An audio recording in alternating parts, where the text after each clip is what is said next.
Ok, voltando ao Câmara Livre, nós continuamos a nossa conversa com o professor doutor em comunicação Sérgio Matos. Sérgio, no primeiro bloco nós falamos a questão da importância da mídia local. Pessoa da sua cidade quer se ver na mídia local. Nós vamos abordar agora um pouco a questão da tua experiência lá, você que é editor de municípios no jornal à Tarde, que é um dos principais jornais do país, e você trabalha exatamente na Bahia, com todo o interior da Bahia. A Bahia é um estado muito grande, é o maior estado do Nordeste. Como é que é você trabalhar num estado que tem tantos problemas sociais, mas de certa forma é um estado que é estratégico para o Brasil? Você trabalhar exatamente com uma imensidão de municípios no estado da Bahia? Isso tem dificultado um pouco a execução do nosso serviço, né? A Bahia hoje tem 417 municípios, mas podia ter 800, né? O dobro.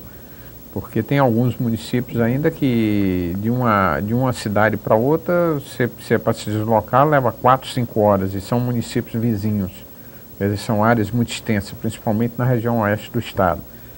Então, estrategicamente, o jornal criou sucursais nas principais pontos, né, nos principais pontos do estado, que correspondem também às principais áreas de micro-regiões administrativas. Nós mantemos sucursais lá, e correspondente em outras cidades, mas mesmo assim existem algumas áreas que, digamos assim, de silêncio ou obscuras, né? Nós não temos cobertura diária. É preciso que a gente mande equipes se deslocar para aquelas regiões. Mas o jornal é um jornal, como usa o slogan, o maior jornal do Norte e Nordeste, mas é um jornal de toda a Bahia. Ele usa esse slogan porque consegue chegar em todos os rincões da Bahia. Qual que é a tiragem do Jornal à Tarde? O Jornal à Tarde, ele tira aos domingos 130, 150 mil exemplares. E ao longo da semana está em torno de 70 mil, sendo que nesses últimos 2, 3 anos a gente sofreu uma pressão devido à situação política local. Nós sofremos alguma redução, tá? Então houve Que pressão foi essa? pressões políticas mesmo, né? Que o jornal rompeu com o grupo de Antônio Carlos Magalhães, e nós estamos sem receber recursos oficiais, o anúncio oficial do Estado já há 3 mandatos, né? O mandato de Paulo Souto, o mandato de Antônio Carlos, de Paulo Souto e de César Borges. E possivelmente o próximo que vai ser eleito novamente vai ser Paulo Souto, porque se eu não tenho dúvidas de que o grupo político de Antônio Carlos vai fazer o governador novamente, e seriam mais 4 anos. E isso pode implicar em mudanças estratégicas para o jornal, que vai ter que se adaptar à nova situação. Quer dizer, há uns 3 anos nós tivemos que fazer corte de pessoal brutal, tivemos que fazer algumas reduções, e isso afeta também a produção jornalística, né? Porque tem a crise já natural do setor, dos anúncios, né? Houve uma retração de anúncios no país inteiro, e lá nós ainda sofremos mais essa pressão política da retirada dos anúncios oficiais. E, de certa forma, as cidades de porte médio não acabariam vindo a dar esse suporte, a complementar isso que vocês precisam? Bom, na verdade, nós criamos o caderno de municípios lá, que se destina à cobertura de todos os municípios da Bahia, visando também a abertura e a criação de novos mercados anunciantes, com preços diferenciados, adotando uma tabela com preços diferenciados de uma região para outra, de acordo com o potencial de cada região. Mas depois de um certo período de muito sucesso comercial nessas regiões, com a chegada das emissoras de televisão, houve um decréscimo violento também, porque o cidadão pode anunciar o produto dele na televisão com um preço equivalente a um anúncio de 2 por 20, 2 colunas por 20 centímetros de altura. Ele pode colocar 10 a 20 inserções na televisão local, atingindo uma cobertura talvez potencial de 2, 3 milhões de pessoas. E aí a concorrência também ficou muito desleal, porque o jornal circula em todo o estado, mas há cidades que recebem 30 exemplares, 50 exemplares, 150 exemplares, quer dizer, não é muito representativo, apesar de nós sabermos, através de institutos de medição de índice de leitura, como o Instituto Gallup e outros que fazem isso, E o Jornal à Tarde, às vezes, um único exemplar é lido por 50 pessoas. Quer Passa dizer, de mão em mão? Passa de mão em mão, passa de mão em mão. Nós descobrimos, por exemplo, dentro da própria cidade de Salvador, que esse índice de leitura de cada exemplar é tão alta, e durante a semana nós temos uma circulação, aos fins de semana nós temos outra. Então, nós passamos a oferecer uma assinatura de fim de semana. O cidadão não precisa comprar a assinatura do jornal ao longo da semana, ele pode comprar só para sábado e domingo e receber em casa o jornal. Quer dizer, uma forma de você poder antecipar essa receita também para o jornal cobrir outros tipos de necessidade.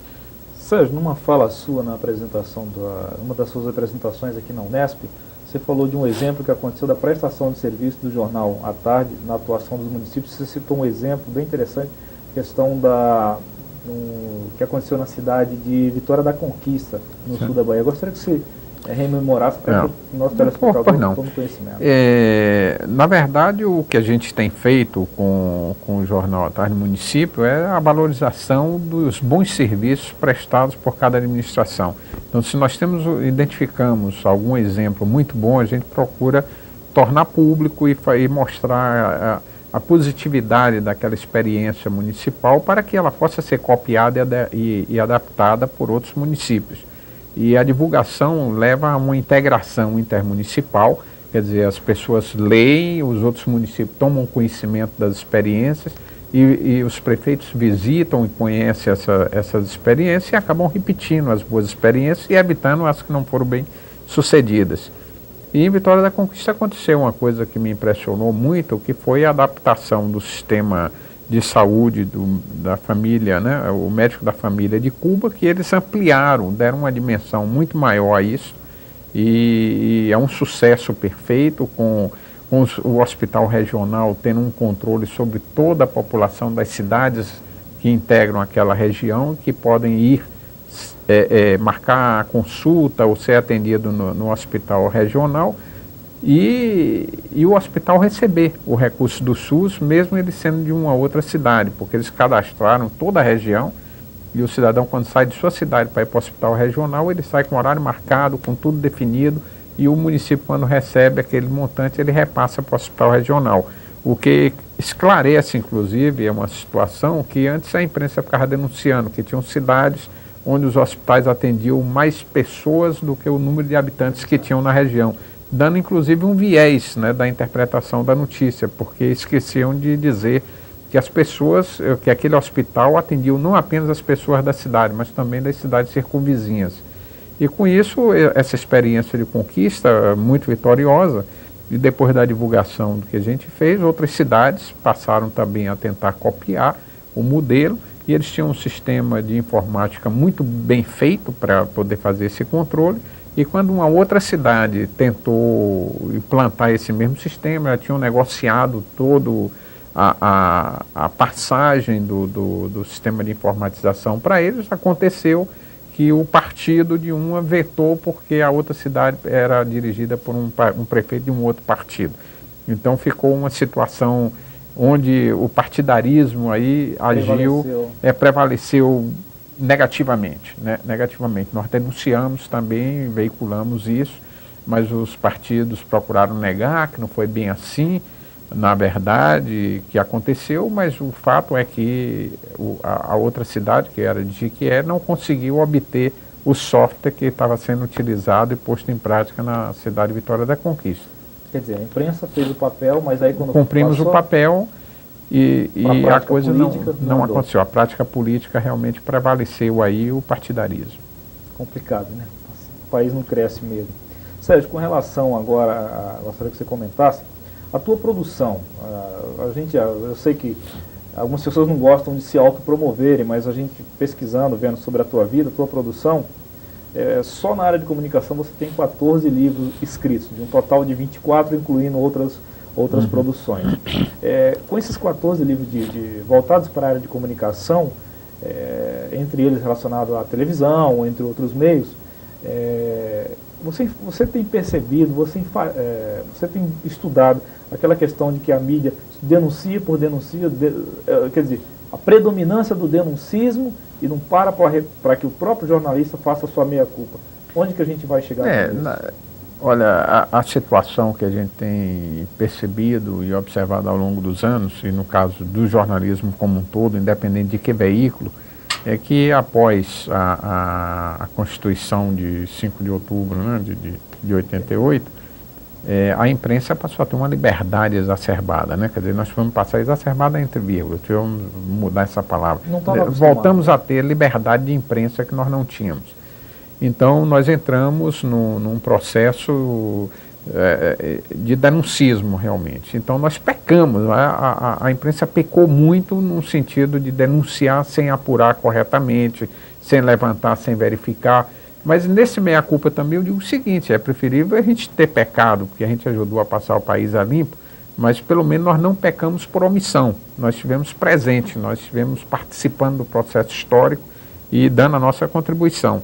Agora, claro, depois de um determinado momento é necessário fazer uma autorreflexão, ver até que ponto é que a gente exagerou, né, que a imprensa exagerou, e passar a ter colocar mais os pés no chão, descer um pouco do pedestal, que a imprensa não é dona da verdade, nem o jornalista é o dono da verdade. Tem esse hábito de sempre se colocar no pedestal?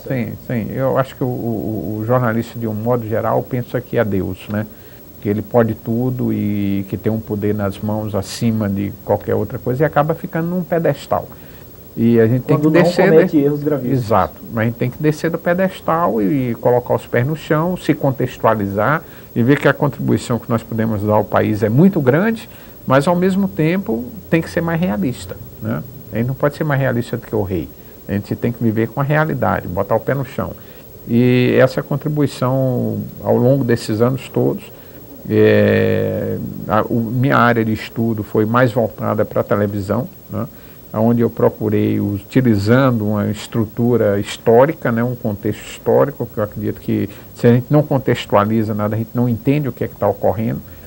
E eu me especializei muito na área de história da televisão, né, da televisão nacional.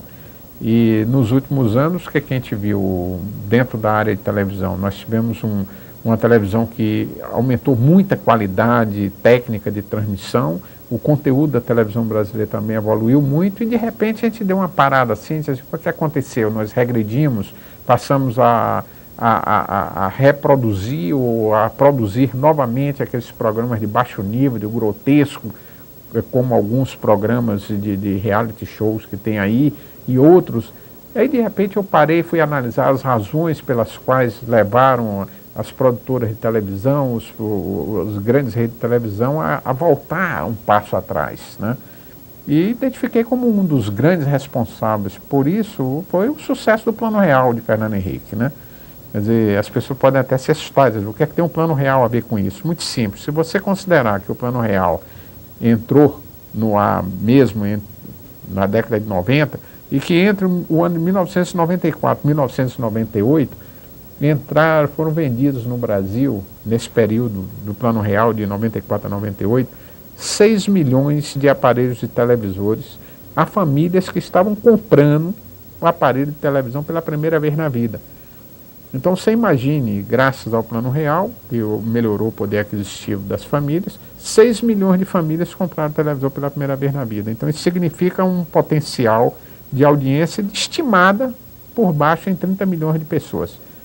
Então, foi o que aconteceu. No mesmo período, em 1995, veio a televisão a cabo. Então, a classe A, que tinha um poder aquisitivo maior da nossa televisão, migrou para a televisão paga. E aí surgiu essa audiência assim, disponível para todo mundo disputar. E como é que você disputa uma audiência de baixa qualidade? Oferecendo programas de baixa qualidade, voltados para o povão, apelativos, para pegar exatamente esses 30 milhões de pessoas que entraram no mercado. E como as emissoras tinham perdido essa audiência de qualidade, se voltaram para elas oferecendo esses programas de baixo nível. E aí é uma explicação assim, econômica para um fato real, concreto da televisão brasileira. Sérgio, normalmente os jornalistas, a grande maioria de jornalistas, são jornalistas e advogados. E depois vão para o jornalista. No seu caso, você é jornalista, professor, você é professor, você coordena um curso de comunicação numa universidade da Bahia, você é escritor, você é poeta, é jornalista e também é compositor, e depois vão para o jornalista. No seu caso, você é jornalista, professor, você coordena um curso de comunicação numa Universidade da Bahia, você é escritor, você é poeta, é jornalista e também é compositor. Você tem 6 CDs gravados, lógico que não você cantando, mas você como compositor, como letrista. Na verdade, você consegue trabalhar isso, já que o jornalista tem uma rotina muito puxada, muito estressante? Veja bem, eu sempre fui jornalista, né? Eu comecei a trabalhar em jornal, mesmo como estagiário, como foca, com cerca de 16 anos. Né? E depois fui fazer a faculdade, e logo depois que eu me formei, eu fiquei ensinando na faculdade de jornalismo, depois fui fazer o mestrado, doutorado na área de comunicação, e retornei. Nós estamos acreditando você como doutor. Você é o primeiro doutor em comunicação da Bahia? Da Bahia, foi. O primeiro doutor em comunicação da Bahia e um dos 10 primeiros do Brasil, né, que estavam voltando na época com um curso feito no exterior. Eu fui um dos 10 primeiros doutores. Eu, quando voltei, você contava de dedo quantos doutores tinham. E foi quando começou a implantação dos cursos de pós-graduação, né, logo depois, na área de comunicação. Inclusive, a implantar esses cursos no Brasil. Sim, não no Brasil. Na Bahia, o primeiro curso de comunicação surgiu, foi implantado com mestres, mas precisava ter um doutor e o único nome do doutor que tinha era o meu. E eu entrei, quer dizer, com o nome também dentro da Faculdade de Comunicação, como doutor, para formar o curso de pós-graduação. Eu havia te interrompido, você estava falando da sua trajetória. E aí, terminado os cursos, eu sempre me envolvi na área de comunicação. Eu fiquei transitando entre o jornalismo diário, a militância diária, que eu nunca abandonei o jornalismo, quer dizer, eu acho isso uma cachaça. Eu gosto de fazer, não é que você ganhe dinheiro com jornalismo, ninguém ganha dinheiro com jornalismo, eu gosto de fazer. Depois da minha experiência nos Estados Unidos, eu pensei muito, porque eu estudei muito no relatório McBride, né, do Two-Way Flows e da nova ordem de informação, e foi que eu voltei e direcionei o negócio para a Tarde Município, que era de criar um caderno, um suplemento, que você só oferecesse notícias locais. Entende? A valorização da notícia local. Isso na década de 80? Na década de 80. Você ficou quantos anos nos Estados Unidos? Eu fiquei 5 anos. Fazendo mestrado e doutorado? Mestrado e doutorado. Fiquei 5 anos na Universidade do Texas. Tá. E aí, ao retornar, a gente enveredou por esse caminho da academia, né? Eu continuei na academia ensinando, produzindo, fazendo pesquisa na área de televisão. A minha tese de mestrado foi sobre o impacto da Revolução de 64 no desenvolvimento da televisão. A de doutorado envolvia esse mesmo aspecto também do impacto econômico, né? Mas já olhando aí o impacto da publicidade nacional e estrangeira no desenvolvimento da nossa televisão, fazendo um estudo de casos do Brasil. E para isso você teve que estudar a doutrina da Escola Superior de Guerra, a doutrina na qual estava embasada todos os planos de desenvolvimento nacional dos governos da Revolução, e como tudo isso contribuiu para que a televisão brasileira crescesse tanto e chegasse a ser a 4ª maior do mundo, né, através da Rede Globo. E dentro disso aí eu estudei e fiz meus livros todos na área de comunicação, mais tendendo para a televisão, mas também tem outros. Eu tenho um livro que se chama O Controle dos Meios de Comunicação, Censura de Guerra, tenho A Imparcialidade é Mito, que são mais na área de jornalismo. Quem quiser ter acesso a esse seu material, tem algum contato, algum site? Tem, eu tenho um site pessoal, que é www.sergiomatos.com.br, na qual tem alguns livros desses colocados, disponibilizados na internet. Quer dizer, a pessoa acessando pode fazer o download ou ler online, né? Tá, mas eu gostaria que você falasse da sua questão da tua atuação musical, que você ainda não se aprofundou. Essa é uma outra área interessante, né? Porque, na verdade, eu sou poeta, né? Eu tenho 6 livros individuais de poesia, né? Tenho sido poeta, a minha primeira publicação em letra de forma aconteceu em 1966, depois em livro, aconteceu, o meu primeiro livro de estreia foi em 73, agora 73 vai completar 30 anos do primeiro livro publicado. E depois eu fui enveredando, porque a poesia também é muito cheia de ritmo, né? Aí a Bahia é muito musical, aí eu fui me aproximando com amigos, músicos, então a gente acabou em parcerias. E nessa brincadeira de parcerias eu já tenho hoje 106 músicas gravadas. E depois eu resolvi fazer o seguinte, porque quando você é parceiro, quando você é compositor, ninguém conhece, as pessoas só conhecem o cantor que canta aquela música, e só pensa até que a né? música é do intérprete. Aí eu disse, bom, eu vou pensar em fazer uma maluquice e reunir 20 dessas composições num CD onde o elo comum é o letrista. Então meu primeiro CD foram 20 músicas, que eu tenho 20 cantores convidados, 20 intérpretes convidados, e parceiros variados, e o elo comum é o letrista. Então o CD se chama Movimento Sérgio Matos e Amigos. Eu consegui reunir uma amostragem do tipo de trabalho que a gente faz, porque eu atuo em todas as áreas musicais, com parceiros de tudo, tem de axé, a salsa, forró, passando por bandeirão, shot, baião e todos os outros ritmos nordestinos. Tem também samba, samba canção, bossa nova, salsa, tem de tudo. Então, em 100 músicas, 106 músicas, a gente tem apresentado assim, uma variedade enorme. E nesse exato momento eu estou concluindo um novo CD em Salvador, que se chama O Sertão e Suas Nuances, né? Que também vai ser um outro CD muito pioneiro por causa da característica dele. Em 1978 eu publiquei um livro que tinha um poema chamado Sertão.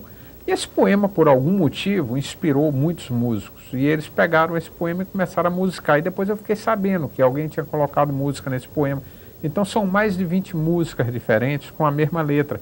Eu consegui reunir 14, então eu estou reunindo as 14 músicas diferentes. Né? Esse é meu conhecimento. Então algumas eu tinha conhecimento, que me avisaram.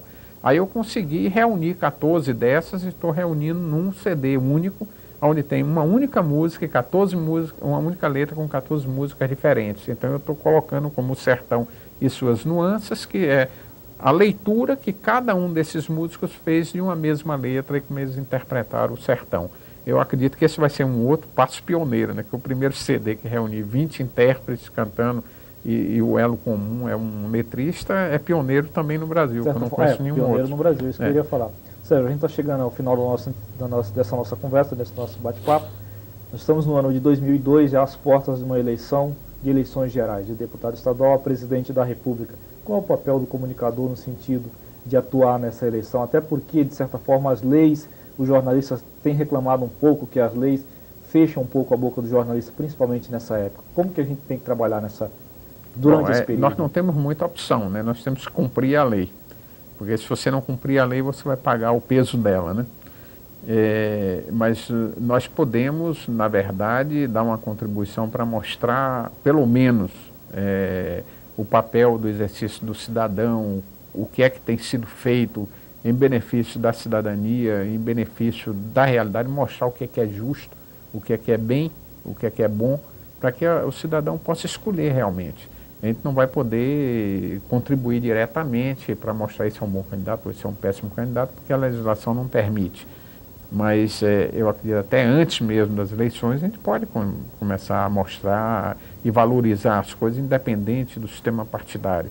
Porque, na verdade, quando um cidadão é eleito prefeito, governador, ele deixa de ser o prefeito ou governador de um determinado partido para ser o prefeito ou governador de toda a comunidade. Então, quer queira ou não, ele é o da comunidade. Então, ele tem que trabalhar para todos. Ele vai trabalhar para a comunidade, não em benefício dos pequenos grupos ou de um determinado grupo que o elegeu. Então, a gente tem que mostrar isso, é buscar a valorização de que as obras públicas não devem ser transformadas em meros cabos eleitorais, né, onde o cidadão tem que inaugurar uma rua, ou uma ponte, ou uma passarela de estrada, para ir gastar com aquilo uma festa ou com anúncios o equivalente ao que daria para fazer o dobro daquela obra que ele estava inaugurando. Então, nós precisamos colocar também essas cartas na mesa, de que o papel do administrador público é executar. Ele não precisa fazer a propaganda exata daquela obra que ele está executando. Ele vai gastar em outras obras. E aí entrega ao público naturalmente. Você não precisa fazer inaugurações para ficar tendo a oportunidade de ficar aparecendo e tendo ovações públicas por conta de uma obra que seria feita por obrigação dele. É porque a melhor propaganda de um político é o a próprio obra trabalho que ele faz, dele. É né? o trabalho que ele faz. Sérgio, nós agradecemos você por ter disponibilizado teu tempo e vir aqui até o estúdio da TV Câmara, e nós desejamos sucesso para você na tua carreira profissional, e com certeza as pessoas devem ter aprendido um pouco mais com você aqui, nesse que foi um bate-papo, que de certa forma foi uma aula. Eu tenho que agradecer e ficar à disposição de vocês, e sempre que voltar a Bauru estarei a postos, sempre que necessário, para dar essa modesta contribuição, porque na verdade a gente acaba repetindo apenas a opinião nossa, o que a gente acha da vida, da experiência profissional, e tentar transmitir um pouco dessa experiência. Muito obrigado para vocês. Ok, nós agradecemos você e agradecemos também a você que acompanhou essa nossa entrevista com o professor doutor Sérgio Matos, e convidamos você para continuar conosco assistindo a TV Câmara, que é o nosso canal aqui em Bauru.